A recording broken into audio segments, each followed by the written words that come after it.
தீரா தமிழ் உறவுகளுக்கு வணக்கம்.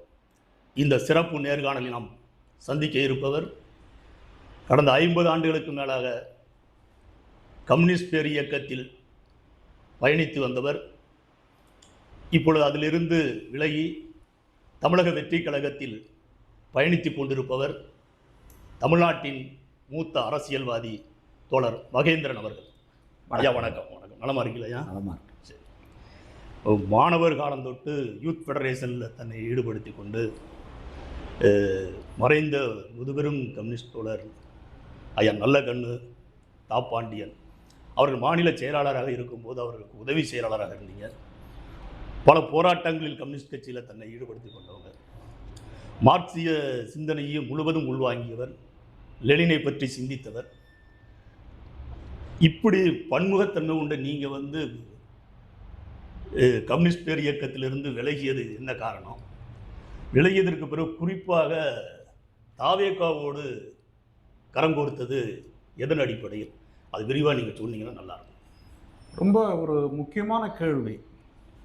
எனது அரசியல் வாழ்க்கையில் முற்றும் முழுவதுமாக ரொம்ப ஆழ்ந்து யோசித்து பார்க்கக்கூடிய, பரிசீலனை செய்யக்கூடிய ஒரு கேள்வியை நீங்கள் கேட்டிருக்கிறீங்க. ரொம்ப மகிழ்ச்சி. ரொம்ப துடிப்பும் ஆர்வமும் கொண்ட இளமை காலத்தில், இன்னும் தெளிவாக சொல்லணும்னா பள்ளி பருவத்திலேயே 2 ஆசிரிய பெருமக்கள், அந்த ஆசிரிய பெருமக்கள் தங்கபாலன், பாரதி பித்தன் என்ற 2 ஆசிரிய பெருமக்கள், அந்த ஆசிரிய பெருமக்களால் விதை ஊன்றப்பட்டு அப்புறம் ஒரு கம்யூனிஸ்டாக மாறியவன் நான். அப்போ என்னுடைய கம்யூனிஸ்ட வாழ்க்கை என்பது பள்ளி பருவத்திலேயே தொடங்கிவிட்டது. ஆனால் கம்யூனிஸ்ட் கட்சி விதிப்படி 18 வயதில் தான் கட்சியின் உறுப்பினராக வர முடியும். அப்போ 18 வயசில் உறுப்பினரான, ஆனால் ஒரு 12 வயதிலேயே கம்யூனிசத்தை பற்றிய கருத்தோட்டங்கள் எனக்கு ஏற்பட்டு விட்டது. என்னுடைய தந்தை சின்ன வயசில் இறந்து போனார். என் தந்தை சிங்கப்பூரில் நேதாஜி சுபாஷ் சந்திர போஸ் படையில், INA இந்தியன் நேஷனல் ஆர்மி, அதில் ஒரு குழு சுபாஷ் சந்திர போஸினுடைய மெய்க்காவலர்களாக இருந்தவர்கள். அதில் என்னுடைய தந்தையும் ஒருத்தர். அப்போ சிங்கப்பூர்லேருந்து இங்கே சின்ன வயசில் இறந்து போனார். ஆனாலும் அந்த ஒரு பின்னணி, ஒரு சுதந்திர போராட்ட காலத்தினுடைய குடும்ப பின்னணி என்பது ஏதோ ஒரு விதத்தில் நான் அரசியலில் வருவதற்கு ஒரு அடிப்படை காரணமாக இருந்திருக்கிறது. அதுவும் கம்யூனிஸ்ட் அரசியலில் ஒரு நீண்ட வாழ்க்கை தான். அந்த வாழ்க்கை ஒரு பெருமைப்படக்கூடிய ஒரு வாழ்க்கை. ரொம்ப ஒரு சாதாரண வாழ்க்கைன்னு சொல்ல முடியாது, பெருமைப்படக்கூடிய வாழ்க்கை. அந்த வாழ்க்கையை அப்போ இருந்த ஒரு மிக மிக உயர்ந்த கம்யூனிஸ்டுகள், பா மாணிக்கம், தோழர் கல்யாண சுந்தரம், தோழர் KTK தங்கமணி, தோழர் நல்லகண்ணு என்று பலதரப்பட்ட ஒரு அப்பழுக்கற்ற ஒரு நேர்மையான கம்யூனிஸ்டுகளுடையோடு இணைந்து அவர்களுடைய வாழ்க்கையிலிருந்து கற்றுக்கொண்ட விஷயங்கள் மிக மிக அதிகம். அது இன்றைய வரைக்கும் இந்த சிகப்பு துண்டு தோளிலிருந்து எடுக்கக்கூடாது என்பதற்கு அந்த படிப்பினைகளெல்லாம் ஒரு காரணம். அந்த வாழ்க்கை முறையில் நிறைய எழுதுறதுக்கு கற்றுக்கிட்டேன். அந்த வாழ்க்கையில் எனக்கு இலக்கிய பத்திரிகையான தாமரையினுடைய ஒரு ஆசிரியராக ஒரு 22 ஆண்டுகளுக்கு மேலே அதனுடைய ஆசிரியர் பொறுப்பில் இருந்தேன். அது இலக்கியத்தில் நான் வளர்த்து கொள்வதற்கு மிக ஆழமாக இருந்தது. எனக்கு தமிழ்நாடு அரசு விருது கொடுத்தாங்க. அதே போல் SRM பல்கலைக்கழகத்தின் அறிவு பற்றிய தமிழரின் அறிவு என்ற ஒரு நூல் எழுதி, எபிஸ்டமாலஜி இன் ஆன்ஷியன்ட் தமிழ் அப்படிங்கிற ஒரு புதுத்துறை, அது தமிழில் புதுத்துறை, அதற்கான ஒரு பரிதிமார் கலைஞர் உயராய்வு விருது கொடுத்தாங்க. இப்படிப்பட்ட பல விஷயங்கள் என்னை ஒரு எழுத்தாளனாக, ஒரு இலக்கியவாதியாக, ஒரு போராட்டக்காரனாக, ஒரு மார்க்சிய கருதுகோள்களை சிந்திக்கக்கூடியவனாக உருவாக்கிய ஒரு பெரிய பெருமை கம்யூனிஸ்ட் பார்ட்டிக்கு உண்டு. அதை நான் எப்போவுமே மறக்க முடியாது. அந்த கம்யூனிஸ்ட் இயக்கத்தில் நான் ஒரு சட்டமன்ற உறுப்பினராக வேண்டும் என்று எண்ணியதில்லை, ஒரு நாடாளுமன்ற உறுப்பினராக வேண்டும் என்று எண்ணியதில்லை. காரணம் என்ன அப்படின்னு கேட்டிங்கனாக்கா, அதை விட ஒரு சமூக மாற்றத்திற்கு கட்சியை தயாரித்து அதன் மூலம் ஒட்டுமொத்தமான மாற்றங்களை கொண்டு வர வேண்டும் என்ற எண்ணம் ஆரம்ப காலத்தில் எனக்கு இருந்தது. ஒரே ஒரு தடவை தான் எலெக்ஷனில் நின்னேன். அது தமிழகத்தினுடைய முதல்வர் ஜெயலலிதா அவர்களை எதிர்த்து 15ல் நின்னேன். அப்போ திமுக நிற்கல, வேற கட்சிகள் நிற்கல. கட்சிக்குள்ள ஒரு விவாதம் வந்தபோது நான் ஒரு கேள்வியை எழுப்பினேன். ஒரு அரசியல் கட்சி, அரசியல் கட்சி ஜெயலலிதாவை எதிர்த்து நிற்க முடியாது அப்படின்னு சொன்னாக்க ஜனநாயகமே கேலி கூத்தாயிராதா என்ற கேள்வியை எழுப்பினேன். அதனுடைய விளைவு என்னன்னா, நீங்களே நிற்கிறீங்களான்னு கேட்டு நான் நிற்கிறேன்னு நின்ன ஒரே தேர்தலை தான். அப்போ பாராளுமன்றம் ஜனநாயகத்தின் மீது அதில் போய் அதில் மேலே வரணுங்கிற எண்ணம் எனக்கு என்றுமே இருந்ததில்லை, இன்றும் இருந்ததில்லை. அப்போ மக்கள் மாற்றங்கள், மக்கள் எண்ணங்கள், மக்களுடைய சிந்தனைகள் தான் மாபெரும் மாற்றத்தை கொண்டு வரும் என்பதில் முழுமையான நம்பிக்கை கொண்டவன். அப்படிப்பட்ட எனக்கு கட்சிக்குள்ள சில நெருக்கடிகள் ஏற்பட்டது. அது கொள்கை நெருக்கடியா அல்லது கட்சியினுடைய தன்மைகள், பழைய லீடர்கள் அவர்களுடைய பெருமைக்குரிய லெகசி முடிஞ்சு வேற ஒன்றா அது மாறிடுச்சா, அல்லது திராவிட முன்னேற்ற கழகம் போன்றவற்றின் இருக்கக்கூடிய கூட்டணியின் சார்பில் சிலர், கட்சியினுடைய தலைவர்களில் சிலர் தடுமாறி போனார்களா அப்படிங்கிற விளக்கமெல்லாம் ஒரு பெரிய விளக்கம். அந்த ஆய்வுக்குள்ளே நான் போக விரும்பலை. கட்சியினுடைய அந்த நெருக்கடி காலத்தில் நான் அகில இந்திய தலைமையில் இருந்தேன். தேசிய நிர்வாக குழு உறுப்பினராக 2 முறை இருந்தேன். அதிலிருந்து இறக்கப்பட்டேன். அதற்கு பிறகு தேசிய குழுவில் இருந்தேன், அதிலிருந்தும் இறக்கப்பட்டேன். எதுக்காக உங்களுக்கு இறக்கப்பட்டது? அது அவங்க என்ன சொன்னாங்கன்னாக்க, கட்சியினுடைய ஒட்டுமொத்தமான ஒரு செயல்பாட்டுக்கு இவர் உகந்தவராக இல்லை, இவரால் கட்சிக்குள்ளே நிறைய எங்களுக்கு பிரச்சனை வருது. அது பிரச்சனை வரத்தான் செஞ்சது. நியாயமான கேள்விகளை கேட்கிற போது அது எந்த மாதிரியான அணுகுமுறையை ஆளும் கட்சியோடு வைத்து கொள்ள வேண்டும் அப்படிங்கிறத கேட்குற போது சில கேள்விகள், ஒரு சில பிரச்சனைகள் வரத்தான் செஞ்சது. உள்கட்சியில் நீங்கள் சில குரல் எழுப்பிய காரணத்துக்காக நிற்க. ஆமாம், அதுக்காக வேண்டி கொஞ்சம் கொஞ்சமாக அவங்க இவர் ட்ரபிள்டு பர்சன், உட்கட்சிக்குள் சில குழப்பங்களை ஒரு உருவாக்குகிறார் அப்படிங்கிற மாதிரியான ஒரு மனநிலையில் அதை சொன்னாங்க. நான் அதை எதிர்த்து ஃபைட் பண்ணலை. ஏன் ஃபைட் பண்ணலன்னு, ஃபைட் பண்ணக்கூடிய நிலைமை அங்கே இல்லை.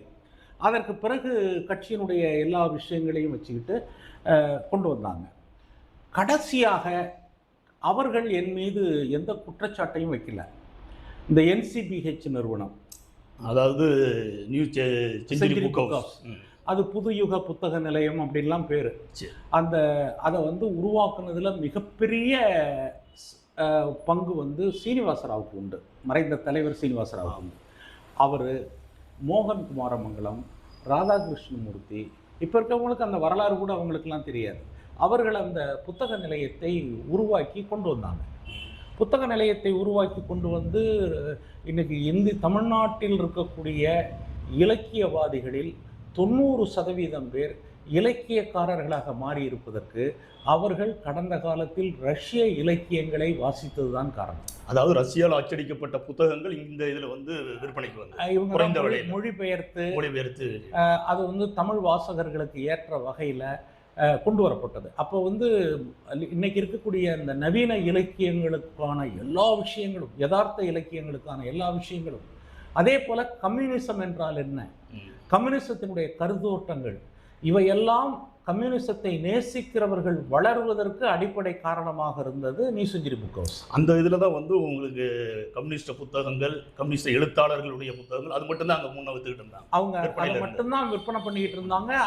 அது இங்கே மட்டுமல்ல, இலங்கையிலும் பெரிய அளவில் விற்பனை, தமிழ் பேசும் எல்லா பகுதிகளிலும் அது விற்கப்பட்டது. அப்படிப்பட்ட ஒரு அருமையான நிறுவனம் அது. அந்த நிறுவனத்தில் ஒரு கிரைசஸ் வந்தது. அது என்ன கிரைசஸ்னு எனக்கு தெரியாது. காரணம் என்னன்னாக்கா, நான் இப்போ ஒரு கட்சியின் உள் செயல்பாட்டில் இல்லை. உள் செயல்பாட்டில் இல்லைன்னா தேசிய குழுவில் இல்லை, மாநில குழுவில் இல்லை, மாநில நிர்வாக குழுவில் இல்லை. அதில் என்ன நடக்குதுன்னே எனக்கு தெரியாது. அப்போ அதில் 2 இளைஞர்கள் அவங்க ஏதோ ஒரு அந்த பங்குகள் ஐயா நல்லக்கண் அவர்கள் மேலே இருந்த பங்கு ஒன்று, அதே போல் பாண்டியன் மேலே 2 பேர் இருந்த பங்கு. அந்த பங்கை இவங்க தப்பாக எழுதி வாங்கிட்டாங்க. அதாவது தோழர் நல்லக்கண்ணு ஐயாவும் தாப்பாவும் அதில் உறுப்பினராக இருந்தாங்க. அவங்க பேரில் தான் பெரும்பான்மையான அந்த நியூ செஞ்சுரி புக் ஹவுஸின் பங்குகள் இருந்தது. அந்த பங்குகளை இவங்க ஏமாற்றி வாங்கிட்டாங்கங்கிறது அவங்க மேலே வச்சிருக்கிற சார்ஜஸ். நான் நியூ செஞ்சுரி புக் ஹவுஸினுடைய எந்த பொறுப்புலையும் இல்லை, எதிலும் இல்லை. நான் அதே போல் கட்சியிலையும் பொறுப்பில் இல்லை. நான் வெளியில் இருக்கிறேன். வெளியில் வந்து கிட்டத்தட்ட வந்து ஒரு நம்மாழ்வார் மக்கள் இயக்கம், மது ஒழிப்பு இயக்கங்கள், இப்படிப்பட்ட வேலைகளை மட்டுமே செஞ்சுக்கிட்டு இருக்கேன். அப்போ அந்த 2 இளைஞர்களும் இருக்காங்கல்ல, சரவணன் ஒருத்தர் பேர், சபாபதினு ஒருத்தர் பேர், அவங்க 2 பேரும் பொறுப்பில் இருந்தவங்க. என்னன்னாக்கா அவங்க வந்து தஞ்சை மாவட்டத்து ஆட்கள். அதனால தஞ்சை மாவட்டத்து ஆட்கள் அவங்க வந்து இவருக்கு ஏதோ ஆலோசனை இவருங்க கொடுத்துருப்பாங்க அப்படிங்கிற மாதிரி. தஞ்சை மாவட்டத்தை ஒரே மாவட்டத்தில் இருக்கோங்கிறத தவிர வேற எதுவும் இல்லை. அதாவது உங்களுக்குள்ள ஒரு உறவுகள் இருக்கு அப்படிங்கிறதுல இதுல வந்து என்ன அப்படின்னு கேட்டீங்கன்னாக்கா, இதுக்கெல்லாம் காரணமாக இருந்த பையன் ஒரு பையன், அவர் பேர் கிருஷ்ணமூர்த்தின்னு பேர். அந்த கிருஷ்ணமூர்த்தி வந்து கம்ப்ளீட்டா இதுல வந்து நம்ம மதுரை பிரான்ச்சில் முக்கியமான ஆளு. அவரும் இவங்க 2 பேரும் சேர்ந்து தான் வந்து இந்த வேலைகள் எல்லாம் செஞ்சவங்க. அப்போ ஒரு நாள் கிருஷ்ணமூர்த்தி என்கிட்ட கேட்டபோது ஃபோனில் இது மாதிரி அவங்களெல்லாம் அனுப்புறாங்க, நீங்கள் தலைவர் நீங்கள் கேட்க மாட்டீங்களான்னு ஒரு முறை ஃபோனில் கேட்டபோது, இது நமக்கு சம்மந்தம் இல்லைப்பா அப்படின்னு சொல்லி நான் சொல்லிட்டேன். இதில் இன்னொரு விஷயம் என்னன்னாக்கா, இப்போ பொறுப்பாளராக இருக்கிறவர் சந்தானம். அந்த சந்தானம் வந்து சந்தானத்து மேலே ஒரு நல்ல கம்யூனிஸ்ட்டுங்கிற அபிப்பிராயம் எனக்கு எப்போவுமே இருந்ததில்லை. என்னுடைய அனுமானம், அவர் வந்து இந்த சூழலை பயன்படுத்தி கொண்டு அந்த NCPH-னுடைய பொறுப்புக்கு வர்றதுக்கு அவர் ஒரு பெரிய சதி செய்ததாகவும், அந்த சதிக்கு முக்கியமான காரணமாக இருந்தது முத்தரசன்கிறதாகவும் அப்படிதான் வந்து எனக்கு என்னுடைய மதிப்பீடு. நான் அதுக்குள்ளே அதிகம் போக விரும்பலை. ஆனால் என்ன அப்படின்னாக்கா, அவங்க அதை காரணமாக வச்சு என்ன வந்து நடவடிக்கை அப்படின்னாரு. நடவடிக்கைனாக்கா இன்ன குற்றம் செஞ்சீங்க அப்படிங்கிற நோட்டீஸ் கொடுக்கல, எந்த நோட்டீஸ் கொடுக்கல எனக்கு. அதே போல் வந்து என்னை கூப்பிட்டு நேரடியாக எதுவும் பேசலை. மாநில குழுவில் யதார்த்தமாக நான் போகிறேன், மாநில குழுவில் கலந்து. அப்போ மாநில குழு மெம்பராக மட்டும் இருந்தேன். அது ஒரு 130 பேர் கொண்ட குழு, அதில் இருந்தேன். திடீர்னு அவங்க வந்து இது மாதிரி அவர் மேலே நடவடிக்கை எடுக்கிறோம் அப்படின்னு அறிவிக்கிறாங்க. அறிவித்த உடனே என்ன ஆகுதுனாக்க, சொல்லி வச்சது மாதிரி ஏற்கனவே பண்ணவங்க எழுந்திருச்சு, ஒவ்வொரு செயலாளராக எழுந்திருச்சு, இதுக்கான காரணங்கள் எதையும் நீங்கள் சொல்ல தேவையில்லை, இந்த காரணங்கள்லாம் சொல்ல தேவையில்லை, தலைமைக்கு தப்புன்னா நடவடிக்கை எடுக்கலாம் அப்படின்ட்டாங்க. எனக்கு அது வந்து கம்யூனிஸ்ட் கட்சியினுடைய நடைமுறைகளுக்கும் கம்யூனிஸ்ட் கட்சியினுடைய விஷயங்களுக்கும் முற்றிலும் விரோதமானது. உங்கள்கிட்ட விளக்கம் கேட்காமலே நடவடிக்கை எடுக்கும். அதாவது நியூஸ் இன்ஜினியர்ஸில் நீங்கள் தப்பு பண்ணீங்களான்னு கேட்குறாங்க. என்கிட்ட எந்த ஆதாரத்தையும் நீங்கள் கொடுக்கல, அதே போல் வந்து என்ன ஆதாரம்னு நீங்கள் கொடுங்க, அதுக்கான விளக்கத்தை தர்றேன் அப்படின்னு சொல்லி நான் சொல்கிறேன். உடனே அதெல்லாம் சொல்ல வேண்டியதில் நாங்கள் மேற்குழுவிலேயே அதை விவாதித்து முடித்து விட்டோம் அப்படின்றாங்க. சரன்னு மாவட்ட செயலாளர்களும் ஏற்கனவே முன் ஏற்பாடு, இன்னொங்க மேலே நடவடிக்கை எடுக்கலாம் அப்படின்றாங்க. அகில இந்திய செயலாளர் ராஜாவும் அங்கே உட்காந்துருக்காரு. ஆனால் கட்சியில் இதுவரைக்கும் நான் என்னுடைய 50 ஆண்டு காலத்தில் இப்படி ஒரு நிகழ்ச்சி நடந்ததே இல்லை. எனக்கு ஒரு பெரிய அதிர்ச்சி. இப்போ எப்படி விஜய் வந்து வெற்றி பெற்றது ஒரு அதிர்ச்சியாக இருந்ததோ, அதே மாதிரி அது ஒரு இது வந்து பாசிட்டிவான அதிர்ச்சின்னா அது ரொம்ப நெகட்டிவான அதிர்ச்சி. உடனே நான் எழுந்திருச்சு வெளியில் போயிட்டேன். இதுதான் நடந்தது. இது நடந்து இதுக்கு பிற்பாடு அவங்க நான் மெம்பரில் அடுத்த வருஷம் மெம்பர் எழுதி கொடுக்குறேன், மெம்பர் ஆகிறேன். அப்புறம் இடையில வந்து என் மேலே ஒரு நோட்டீஸ் கொடுக்குறாங்க. நோட்டீஸ் கொடுக்கும்போது முத்தரசன் வந்து அந்த லெட்டர்லாம் வச்சுருக்கேன். அதெல்லாம் வந்து பொதுவெளிக்கு கொண்டு வந்தேன்னாக்கா அவ்வளோ நல்லா இருக்காது. முத்தரசன் வந்து ஒரு லெட்டர் கொடுக்குறாரு. அந்த லெட்டருக்கு நான் பதில் வேறு ஒரு கூட்டத்தில் போய் கலந்துக்கிட்டேன். எப்படி போனீங்க என்ன ஏதுன்னு நான் சொல்கிறேன். அதில் பேசுனது கட்சிக்கு விரோதமாகவோ வேறு ஏதோ பேசலை அப்படின்ட்டு ஒன்று கேட்குறேன். அதில் ஒரு லைன் இருந்தது, NCPH தவறாக நடந்து கொண்டீர்கள்னு. என்ன நான் நடந்து கொண்டேங்கிறத எனக்கு சொல்லுங்கள் அப்படின்னாக்க, அப்பவும் டெக்னிக்கலாக என்ன அதையெல்லாம் நாங்கள் சொல்ல முடியாது அப்படின்னு அவர் எழுதி கொடுத்த லெட்டரும் என் கையில் இருக்குது. அப்போ வந்து என்ன அப்படின்னாக்கா வேறு ஒன்றும் கிடையாது. இது முடிஞ்ச உடனேயே சேலத்தில் கட்சி மாநாடு நடக்குது. அந்த கட்சி மாநாட்டில் நான் வந்து கவுன்சில் மெம்பராக போனேன்னு வச்சுக்கோங்களேன். ஒரு கால் முத்தரசனை எதிர்த்து போட்டி போட்டு ஜெயிச்சிருவணும்னு அவருக்கு ஒரு பயம் வந்துருச்சு. அதுக்காக தான் இந்த நடவடிக்கை அவங்க எடுத்தது, வேற எந்த காரணமும் கிடையாது. நீங்கள் முத்தரசனை எதிர்த்து போட்டி போட்டிங்கன்னா நீங்கள் ஒருவேளை வெற்றி பெற்றலாம். ஏன்னா நீங்கள் வந்து உங்களுக்கு மாநில செயலாளர் பதவி பொறுப்பு வரும்போது நீங்கள் வந்து தாப்பாவுக்கு கொடுத்தாங்கன்னு ஒரு பேச்சு இருக்கு. ஏன்னா நீங்கள் வந்து அவர் ஒரு நல்ல ஒரு மூத்தவர், ஒரு நல்ல ஒரு திறமையானவர், அதனால் வேண்டாம் அப்படின்னு நீங்கள் ஒதுங்கின மாதிரி இருந்துச்சு. இப்போ முத்தரசனும் கூட எதிர்த்து போட்டி போட்டால் நீங்கள் வெற்றி பெற்றுவீங்க அப்படிங்கிறதுனாலேயே. ஆனால் முத்தரசனும் வர முடியல. வர முடியாமல் போனோன்னே அவர் என்ன பண்ணிட்டார், அவர் வர்றதுக்குள்ள சூழ்நிலை இல்லைன்னொன்னே மாநாட்டை முடிச்சுட்டு, மாநாட்டினுடைய நோக்கமே செயலாளரை எலெக்ட் பண்ணுறது தான். அதை முடிச்சுட்டு மரபுகளே ரொம்ப மோசமான மரபு என்னன்னா, கம்யூனிஸ்ட் பார்ட்டி எப்போவுமே கம்யூனிஸ்ட் பார்ட்டியாக தான் இருக்கும். அந்த மாநாடு நடந்த விதமே ரொம்ப மோசமான விதம். அது வந்து பிரதிநிதிகள் எல்லாருக்கும் தெரியும். மனசாட்சி உள்ள கம்யூனிஸ்ட் கட்சியினுடைய சேலம் மாநாட்டில் கலந்து கொண்ட பிரதிநிதிகளுக்கு எல்லாம் தெரியும். முழு மாநாடும் விவாதங்கள் எதுவும் நடத்தாமல் முதலமைச்சர் வர்றாரு, யார் ஸ்டாலின் கூப்பிட்டு வர்றதுக்கு கம்யூனிஸ்டுகள் என்றைக்குமே எப்போவுமே ஒரு டிஸ்டன்ஸ் மெயின்டைன் பண்ணுவாங்க. இவர் ஏர்போர்ட்டுக்கு போய் ஏர்போர்ட்டில் அவர் கார்லேயே இவர் வர்றாரு. அதோடைய நோக்கம் என்ன அப்படின்னாக்க, நான் யாருனாக்க நான் ஸ்டாலினுடைய ஆள், யார் முத்தரசன். அதனால வந்து நீங்கள் என்னை செலக்ட் பண்ணணும் நீங்கள்லாம் அப்படிங்கிற அந்த அதிகாரத்தை காட்டுறதுக்காக அவர் வந்து இறங்குறாரு. இது எல்லாம் வெளியில் எடுத்து சொன்னோம்னாக்க ஒரு அருவருப்பு மிகுந்த ஒரு அரசியல் இருக்கும் என்பதால் நான் இதை வெளியிடவே இல்லை.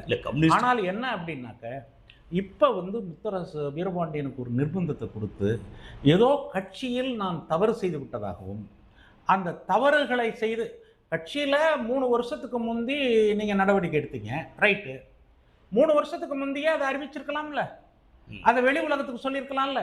3 வருஷம் நான் பாட்டுக்கு பேசாமல் இருக்கேன், கட்சி மெம்பராகவே இருக்கேன், ஒன்றுமே சொல்லலை.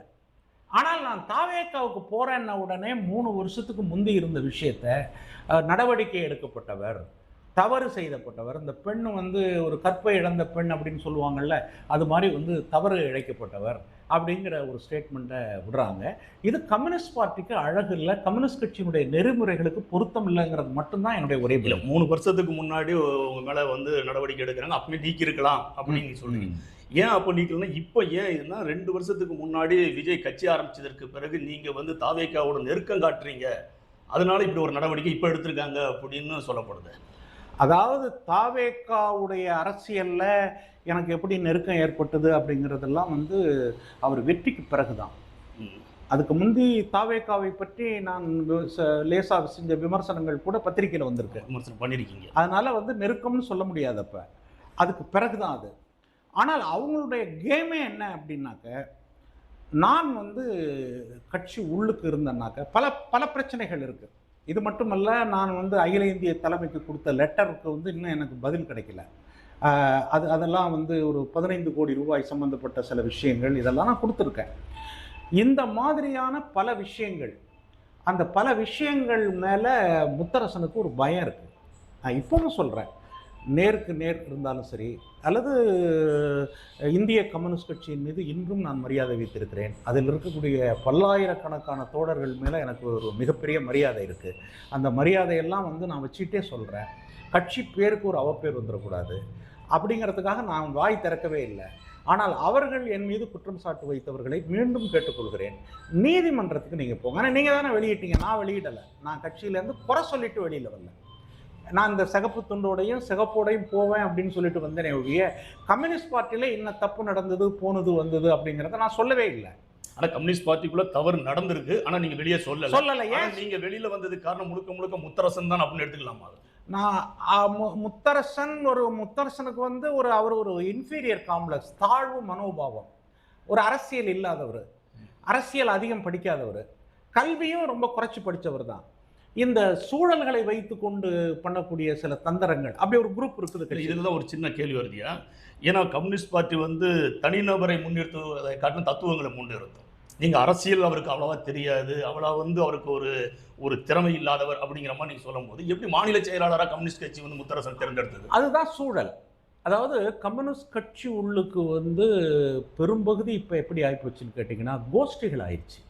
கீழே இருந்து மேலே வரைக்கும் பல்வேறு காரணங்களால் கம்யூனிஸ்ட் கட்சி ஒரு புரட்சிகர தன்மையை அது இழந்து விட்டால் அதுக்குள்ளே கோஷ்டி வந்துடும். அந்த கோஷ்டி வந்து என்ன பண்ணணுன்னாக்க, வந்து ஒரு அறிவாளிகள் அல்லது சிந்திக்கக்கூடியவர்கள் இவர்களை வந்து தவிர்க்க முடியாமல் வெளியில் தள்ளிடுவாங்க. இது வந்து பொதுவான கம்யூனிஸ்ட் இயக்கங்கள் நடந்துட்டு இன்னைக்கு கணக்கு போட்டு பார்த்தீங்கன்னாக்க, கம்யூனிஸ்ட் கட்சிகள் அதில் இருக்கிறவங்களை விட அதிலிருந்து வெளியேறியவர்களுடைய எண்ணிக்கை பெரிய எண்ணிக்கையாக இருக்கும். இப்போவும் கணக்கு போட்டு பார்த்தீங்கன்னா அதுக்கு என்ன காரணம்னாக்க, அறிவாளிகளுடைய ஜனநாயக விவாதங்கள் இவை எல்லாவற்றையும் ஏதோ ஒரு விதத்தில் அது நிராகரிக்கும். அப்போ அறிவாளிகளை கம்யூனிஸ்ட் கட்சி உள்வாங்குவது இல்லைன்னு சொல்ல வர்றீங்களா?